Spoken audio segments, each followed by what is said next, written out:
بسم اللہ الرحمن الرحیم۔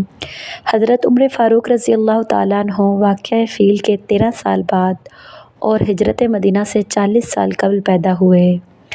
آپ کا لقب فاروق اور آپ کی کنیت ابو حفص تھی۔ حفص کے معنی شیر کے ہیں۔ حضرت عمر فاروق رضی اللہ تعالیٰ عنہ کا تعلق بنو عدی سے تھا۔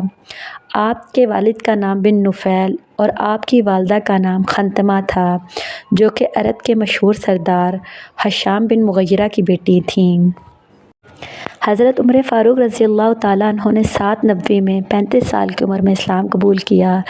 اس وقت عرب میں صرف 17 لوگ پڑھنا لکھنا جانتے تھے، جس میں حضرت عمر فاروق رضی اللہ تعالیٰ عنہ بھی شامل تھے۔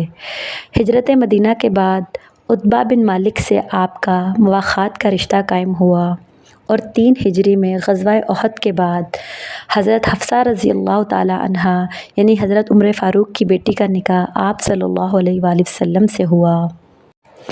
آپ کا دور حکومت تقریباً 10 سال پر مشتمل ہے۔ آپ کو مغیرہ بن شعبہ کے ایک پارسی غلام فیروز، جس کی کنیت ابو لؤلؤ تھی، نے شہید کیا۔ آپ نے 24 ہجری میں وفات پائی۔ آپ کی نماز جنازہ حضرت صہیب رومی رضی اللہ تعالیٰ عنہ نے پڑھائی۔